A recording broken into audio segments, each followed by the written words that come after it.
Welcome into Sports Memo's Betting Podcast, the NFL Opening Line Report with Teddy Covers, NFL Playoff Edition here, Teddy. Welcome in. How you doing this morning? I'm doing pretty good, Drew. We had a good weekend for the clients. That's always good to come in on a Monday and say, hey, I did my job. That's the goal, is to make money week in, week out. Unfortunately, it doesn't always work out that way, but this past weekend was a pretty good one. The NFL was a real good one. So second straight year I've been able to sweep on Wild Card weekend. So now I had to be lucky, but I got no complaints about being a little bit lucky. We'll talk about that when we talk about the Texans and Bills. What a crazy game that was. Literally, I'm like, describe this game in 4 words. And Houston minus 2.5. I'm like, dead, live, winner. Oh! Because, you're completely dead in that game. I did not expect the Texans to do what they did in the fourth quarter and come back. When you're down by 16 points late in the third quarter, and you're laying in a playoff game, you don't expect to win those. And then they came all the way back and hit the 2-point conversion to get the cover, and then like, yes, and then Allen gets sacked, and like, winner. And you're like, oh, not so fast. So yeah, but obviously got there in overtime. And then Tennessee was at right side. I know I thought the Patriots were very fadeable, and they were. So it was a good weekend overall for the clients. The NBA's been pretty good as well of late. So we'll see if we can keep it rolling into the coming week. NBA's been pretty good is maybe an understatement here, Teddy. 80% in the NBA since Christmas. You're 78% in the NFL the last 4 weeks. And, of course, over the last 5 years, hitting 56% in the NFL. But like you like to say, Teddy, that is all in the past. It's what can you do for me in the future? And that's what we're going to try to do on this podcast. This is the opening line report here with Teddy Covers. We got 8 teams left, the divisional round in the NFL playoffs. That's it. Just 8 teams left. We're going to go top to bottom here. 301, 302, the first game up, the afternoon game on Saturday. It's Minnesota at San Francisco, Teddy. I'll throw it over to you. We're seeing 44.5 being the total, 6.5 right now, San Francisco laying it home. Okay, so normally during the regular season, we have look-ahead lines to talk about. Obviously, here in the postseason, we have no look-ahead lines to consider for these teams in these games. That being said, I do have my pure power rating number, and I don't make any bets in the postseason based on my pure power rating numbers. I just give them out here on the show. So just an example, as an illustration of where the number is and where the markets are and what my and I don't make significant adjustments to my power. I generally don't make significant adjustments, barring injury, to my power ratings once the postseason begins. A team is what a team is going to be priced the way they're priced, in my opinion. So no look headline. My power rating number for this game was San Fran -7, and the markets.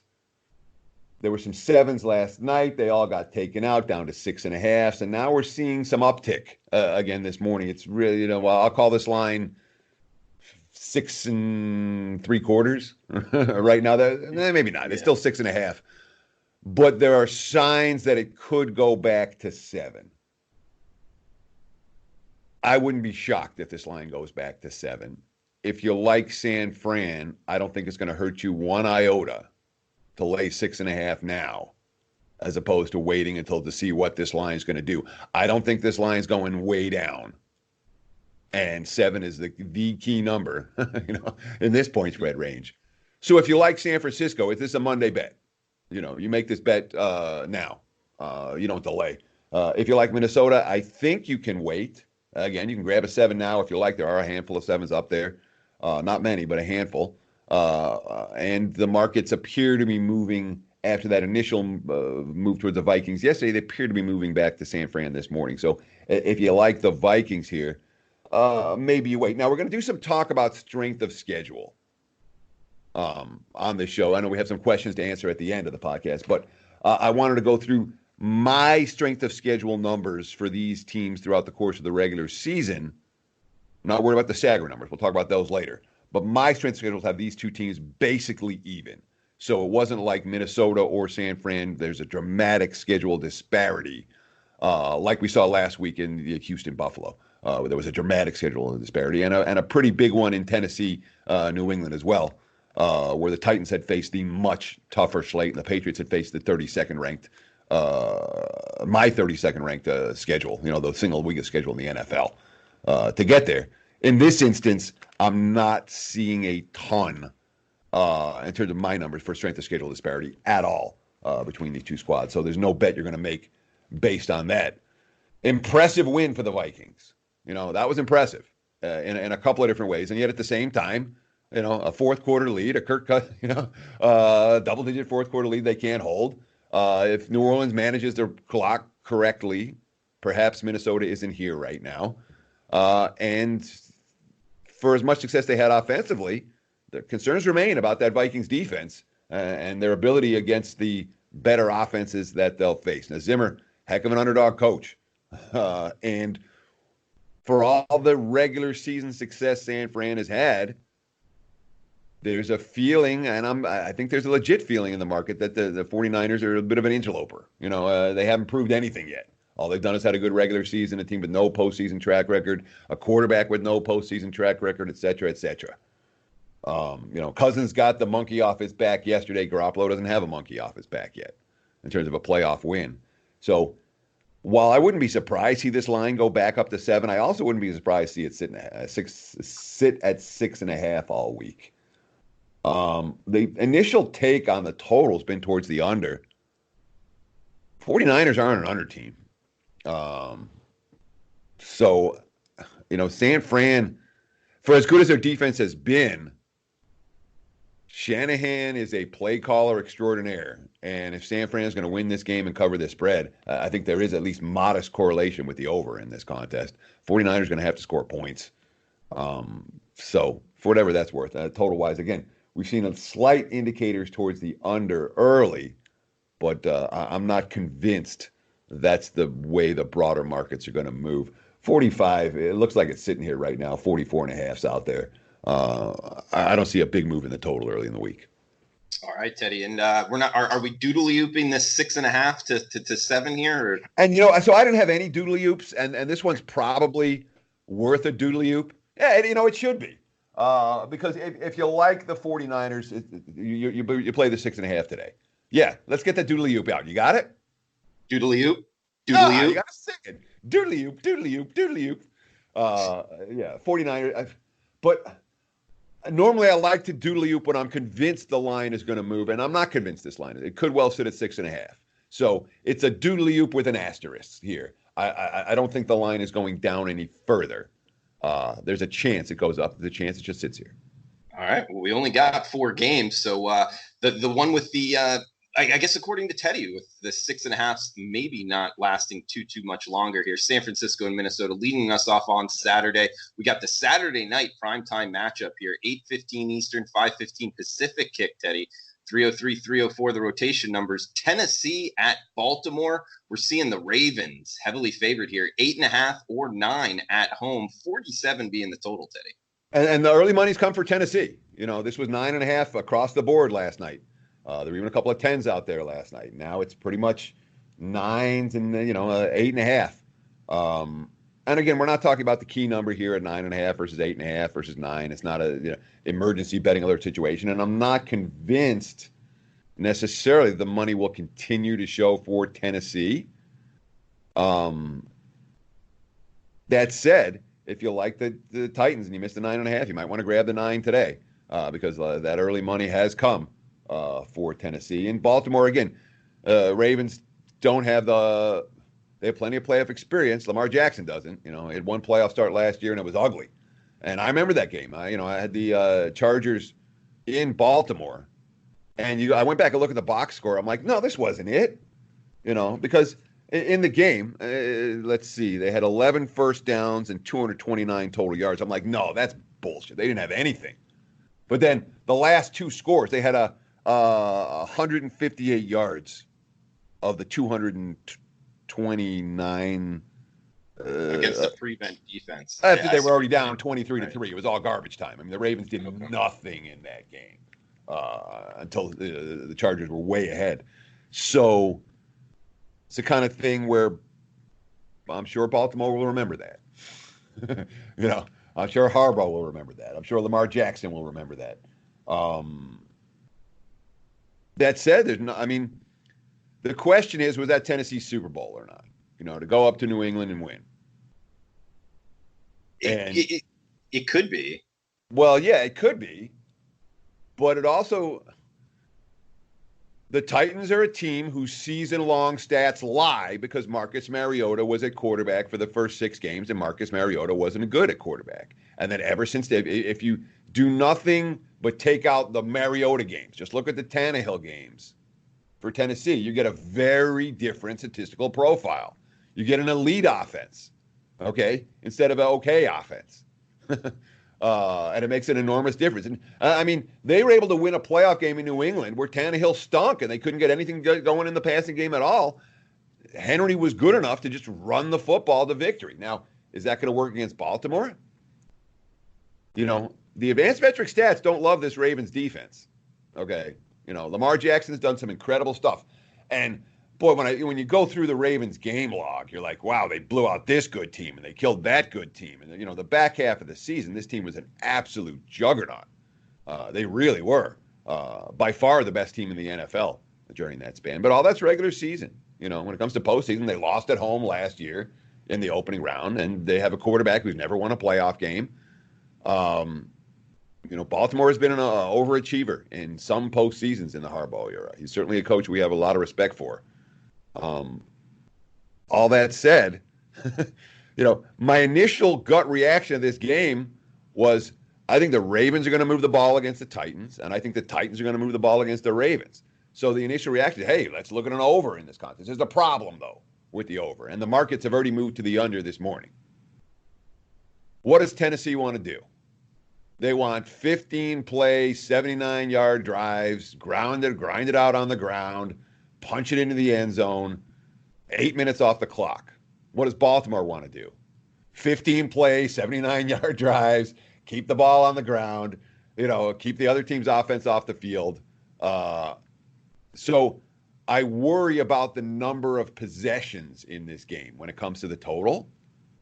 I lean over, but I'm not convinced I'm going to get there. The markets obviously are looking in the other direction off the get-go from this one. Yeah, it's always a tough proposition to go up against. The pace, the long drives when betting it over, it can really kill it there. So good points, Teddy. On the Saturday games, we got 2 Sunday games as well. The first quick kick here, 3:05 Eastern, 12:05 Pacific. 3:05, 3:06 Houston at Kansas City. We're seeing the Chiefs now, Teddy, 9.5-point favorites. There is a couple tens out there. So the largest point spread of the weekend as of now. There's a couple in this range, though. 50.5 being the total. We got Houston. We got Kansas City, Teddy, in Arrowhead. What are you thinking? Yeah, I mean, Tennessee, Baltimore, Houston, KC. I mean, they're just, you know, or 9.5, 10 versus 9s right now. But that could easily flip. You know, both AFC favorites have attracted, you know, more than a relatively high point spreads. Those are the 2 highest power rating teams, along with San Francisco, remaining in the NFL. And I'm not sure, did I give that? So my power rating number, Minnesota, San Fran was 7. Tennessee, Baltimore was Baltimore 10. My power rating number for this game, Houston, KC, is KC minus 10. But again, I'm not making any numbers based on power ratings. And boy, I'm kind of bummed out here. It's bet on versus bet on. The winner of this game's going to the Super Bowl out of the AFC. Okay, they're gonna. That's the winner of this game's going to the Super Bowl out of the AFC. Done. That's my statement, which isn't that great of a statement. It all means that to beat the Titans Ravens winner. But I believe in both of these teams, and from a strength of schedule standpoint, these 2 teams face are the 2 toughest teams remaining, the 2 most battle-tested teams remaining based on my numbers, with the Houston having played 11 playoffs, now 12 after beating the Bills. You know, no team played more 500 or better foes in the postseason than the Texans did this year. And initially I do all 12. I just do the 12 playoff teams, and I go back and do the rest of them. So I went back and did the rest of them over the weekend. And the Texans faced my single toughest schedule for anybody in the NFL this year. Right there with Atlanta and Carolina is facing the really brutal slates. So it's rare that you see playoff teams like that. And a team that absolutely stole a win.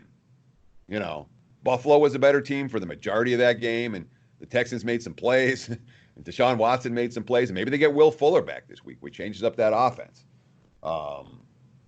It's a Chiefs defense that, this is a fascinating total sitting at 50. Defensively, down the stretch, Kansas City wasn't okay. They were good. Okay. And we keep thinking about Patrick Mahomes. The Chiefs defense was and the pass rush was there. And it made an enormous difference down the stretch. And they didn't face a lot of offensive juggernauts. And Houston is certainly, when Fuller is healthy, that offense is as dynamic as any in football. And Watson avoids sacks and he avoids pressure. Might not be the optimal spot to lay a price with KC, but I always go back and look at how did teams do off the bye, how they do week one, how they do off the bye, how did the coaches do with extra time to repair, and Harbaugh's bet on with extra time to repair big time. So is Andy Reid. So I don't know that I'm going to get there with Houston, and the other thing about the Chiefs, battle tested from a strength of schedule standpoint, facing the opponents at the times that they did. Kansas City is second among remaining teams in the playoff after Houston. So I have the two most battle tested teams facing each other this week. And that matters to me. I don't know that I'm going to rush to step in front of either one of these squads. Great stuff, Teddy. And I got some questions, but I'm going to save them towards the end here because we do have some questions from Twitter as well, guys. We appreciate all the feedback about the show. NFL opening line report each and every Monday throughout the Super Bowl. We'll be doing this with Teddy Covers. Follow Teddy on Twitter at Teddy_covers. Myself on Twitter at Drew Martin Betts. Feel free to throw out any questions you have for us. We'll answer them on the podcast. And Teddy right now is hot in multiple sports. NFL, the last 4 weeks, he's hitting 78%. He's also hitting 80% in the NBA since Christmas. Of course, last year in NFL and college football, he hit 58% in both sports combined. Guys, he's seeing it well on the gridiron. So check him out, sportsmemo.com. It's also $9 Monday. If you're listening to this on Monday, every play on the board is discounted to just $9 each and every Monday at sportsmemo.com. So we'll get to the questions after the last game on the board for the divisional weekend NFL playoffs opening line report podcast. We got 6:40 Eastern kick here, 3:40 Pacific, 3:07, 3:08, Teddy. Seattle at Green Bay. We got the Packers laying 4 in Lambeau, 45.5 or 46 being the posted total as we speak right now, Teddy. Yeah, my powering number here is only 3. That being said, if I'm playing this game, it would be Green Bay, even though the number is higher. Like I said, in the postseason, it's not about my powering numbers. I'm not making bets, and especially, a 1-point difference. Even in a key number, that's not a situation where I'm going to, oh my God, I can't possibly play the favorite in this situation. I can, and I may. Green Bay certainly on the short list in this one, even though my number's 3. When it comes to the teams that are remaining, strength of schedule stuff, Baltimore second to lowest, and Seattle's lowest. And again, last week, we're talking about the Sagarin numbers, and the Sagarin numbers had Seattle having faced the toughest schedule in the NFL. My numbers didn't show that. Based on the opponent, my powering number on the opponents, the week the game was played, meaning, when you placed the Lions, did you get Matthew Stafford or did you get David Blau? When you faced Carolina, did you get Cam Newton or did you get Will Grier? When you faced the Jags, did you get them with the Minshew mania when they were winning games and had some momentum? Or did you get them at the end of the season when they were just collapsing, and getting crushed every game? That matters to me when it comes to strength of schedule. It's not just the opponents you faced. It's how good they were when you faced them. And Seattle's strength of schedule is, with Baltimore, the lowest remaining. And you have a Seahawks team, again, think of what they've been through the last 3 weeks. This down-to-the-wire game with Arizona where Arizona beats them at home. And then a down-to-the-wire game with San Fran. That was intense, and San Fran beats them as well. And then, you have this crazy game in Philly last week. There wasn't a lot to like from the Seahawks in that game other than that the Eagles couldn't do a whole lot. The Eagles couldn't find the end zone.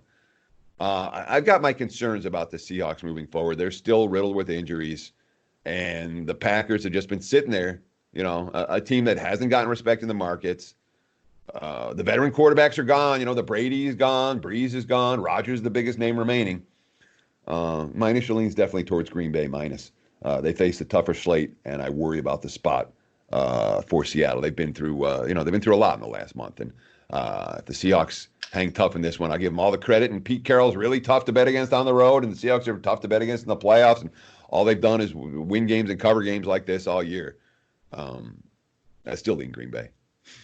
All right, leaning Green Bay in the finale. We got the questions coming up, and guys, we also got a special coupon code for this podcast. Teddy 199 at checkout for his 30-day all access package. We'll give it to you for a huge discount, $150 off. Teddy 199 at checkout. You'll get his next 30 days all access package at sportsmemo.com. That's the next month of action for under $200. Huge discount there at sportsmemo.com. Coupon code Teddy, Teddy 199 at checkout. Teddy 199 at checkout. Keep in mind, you get NFL, you get college basketball, you get NBA, any more bowl games that Teddy releases, Super Bowl prop pack, all of that stuff in this next 30 days. You're getting a lot here for under $200. Coupon code Teddy 199 at checkout for his 30-day all access package at sportsmemo.com. Teddy, we got some questions here off of Twitter. And guys, if you're watching on YouTube, please give us the thumbs up sign. Feel free to leave any comments in the under the YouTube video there. Also, wherever you're downloading your podcast, you can find it Sports Memo Podcast here and at sportsmemo.com. But question from Aaron Williams, Teddy, on Twitter. Question for Teddy Covers. Which post-game stats provide the best betting insight when you're doing post-game analysis? Do you use drive charts? And if so, why? Aaron Williams, how are you, buddy? I haven't seen you in years. I enjoyed Aaron's company. Real good guy and a good follow on Twitter. Thanks for the question. The number one stat for me is always going to be yards per play. Yards per play offense, yards per play defense. That's going to give you a pretty decent assessment of how good an offense and how good a defense has been or how they performed.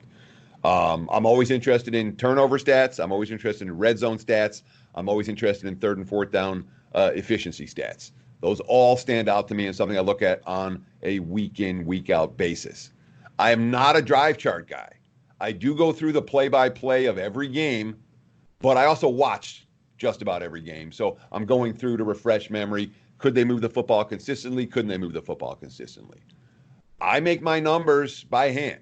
I'm not sticking in data and having it spit out a formula, a formulaic response. That's the way the broader markets have moved over the last 20 years. As everything's automated, I like to do my stuff, the old pencil and paper way, and it's paid off for me. So I don't spend a lot of time worrying about some of the advanced metrics that the markets spend a lot of time worrying about. But drive charts, and again, I don't look at I go through the play-by-play more than I worry about the average length of drives and where the average drive started and all that sort of thing. That doesn't move the needle for me all that much. All right, good stuff, Teddy. We also got a question from Jose. Which point spread will Teddy tease? ? Hey, Jose, how are you today? I appreciate the question.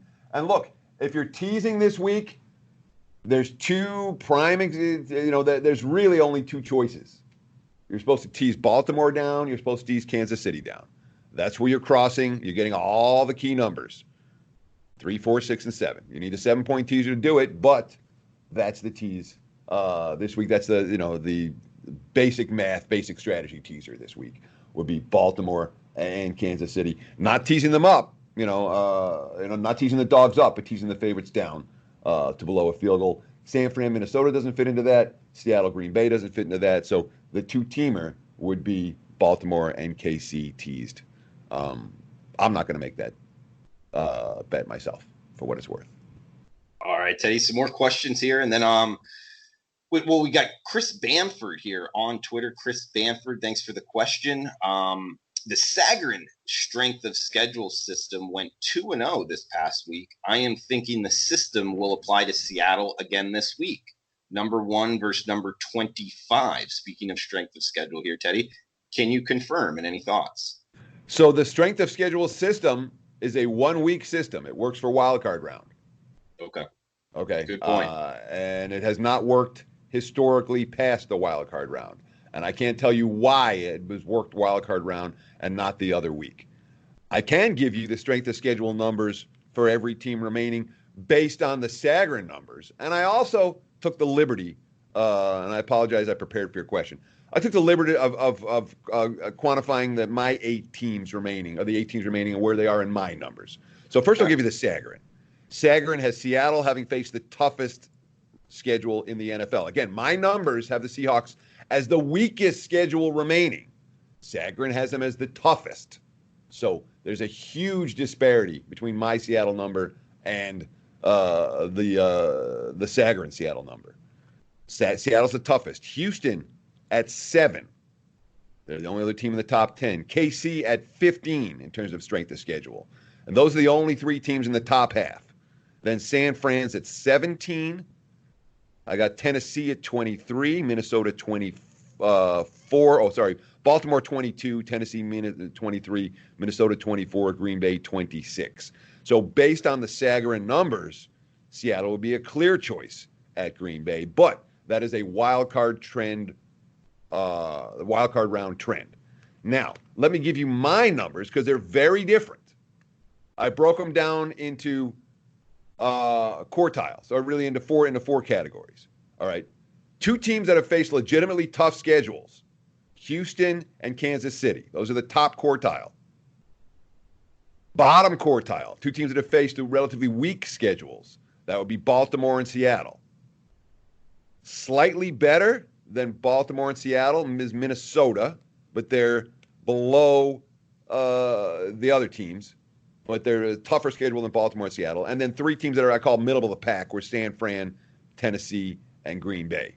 So based on my numbers, Houston and KC would be bet on, Baltimore and Seattle would be bet against, and the 4 in the middle are the 4 in the middle. Good question. Thanks for asking. Yeah, really good question, Teddy. And I guess a follow-up to that, Sagarin having Seattle number 1 and you having them as, I guess, number 8, and talking about just the 8 teams left in the NFL as we speak. That's very surprising to see your numbers that far off from Sagarin. Have you seen that a bunch in the past? I have not. And I haven't. And some of it is again, I discount the Week 17 game, and they played Seattle, San Fran Week 17.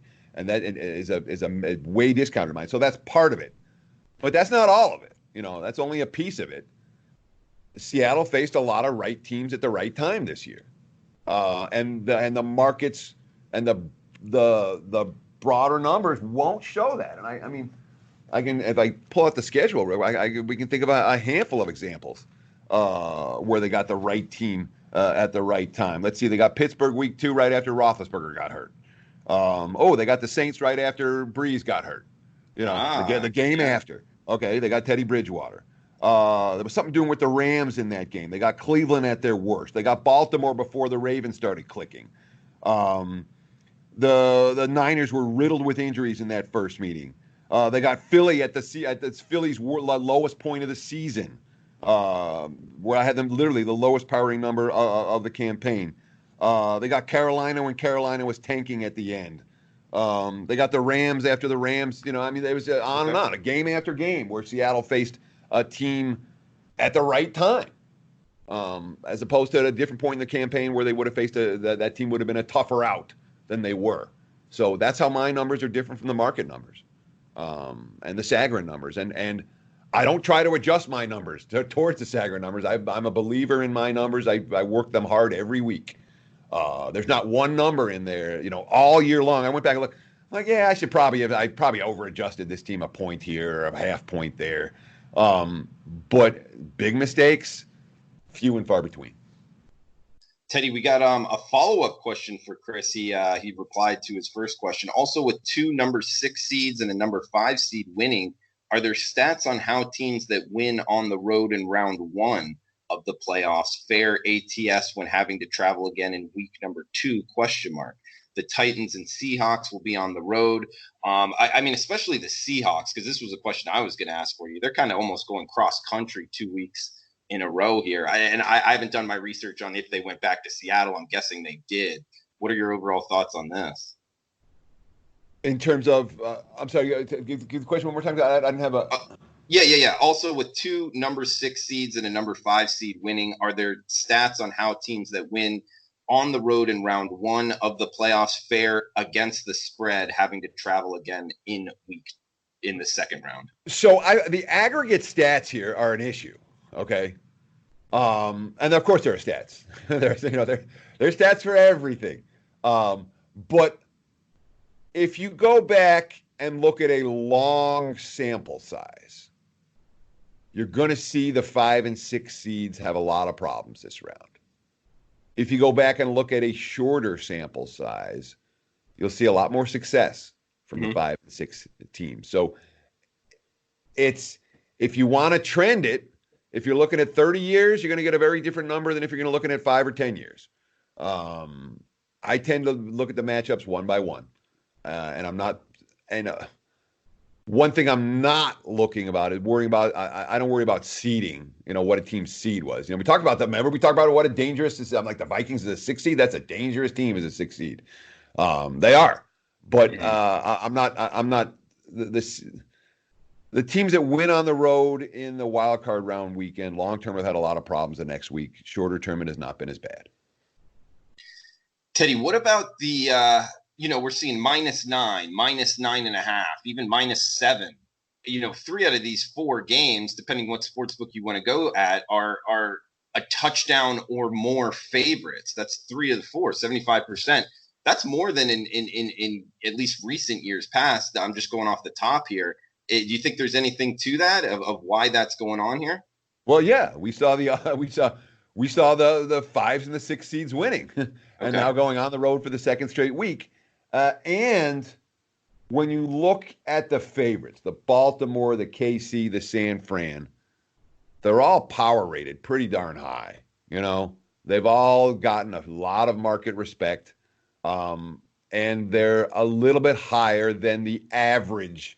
And I haven't gone back and looked, but my gut if I went back and looked the last 5 years at the average of my powering number for the 4 home teams in this round versus this year, I think this year might be a little bit higher. Okay. You also bring up the fact of Houston, Kansas City winner as your pick to win the AFC. Yes. I guess, with also the Tennessee Titans, are out there, but what do you have here against the Ravens in terms of why you're kind of putting them off a little bit? I have issues with Baltimore defensively. Okay. I do not think that defense is good. Okay. Or not Super Bowl caliber. Okay. I don't. And let Lamar Jackson win a playoff game before we give the Ravens the Super Bowl. Okay. Yeah. So it's not. There's not a ton of anti-Baltimore sentiment. I just think I've seen Patrick Mahomes play well in the postseason. I've never seen Lamar Jackson play well in the postseason. Okay. I've seen Deshaun Watson play well in the postseason. I've never seen Lamar Jackson play well in the postseason. 2 teams that have been around in the postseason in recent years versus a squad that hasn't. And that matters. So I give them I would give the winner of that game the edge. It absolutely matters. He's Teddy Covers. Follow him on Twitter at Teddy_Covers. Guys, the coupon code for this podcast, Teddy199 at checkout for his 30-day all access. You'll get every play and every sport he's handicapping for under $200 for the next 30 days, 30-day all access at sportsmemo.com, including NFL, Super Bowl props package, any more college football he releases, college basketball, NBA, all for under $200 using the coupon code Teddy199 at checkout. Teddy, throw it back over to you, man. Great podcast here for the divisional round. Anything else you want to throw out before we shut this down? I just want to say, hey, guys, this podcast it's blowing up. We really appreciate all the follows, all the likes, all the retweet. Thank you. Legitimately and genuinely, thank you. That said, keep doing it. Please. We're trying to grow this, and there's so much bad sports betting content out there. The more we can do to promote good sports betting content, I think it helps all of us. So thank you. We really appreciate it. Drew and I both. And we'll do it again next Monday. Good luck this week. Good luck to you too, Teddy. And I second that, guys. Feel free to shout out any positives, anything you want us to improve on. It all works. Comments, reply on Twitter, all of that. So we appreciate it, guys. We will be back with Andrew McGinnis breaking down the NHL Tuesday card. So come back and join us on the Sports Memo podcast. Best of luck with your bets, guys.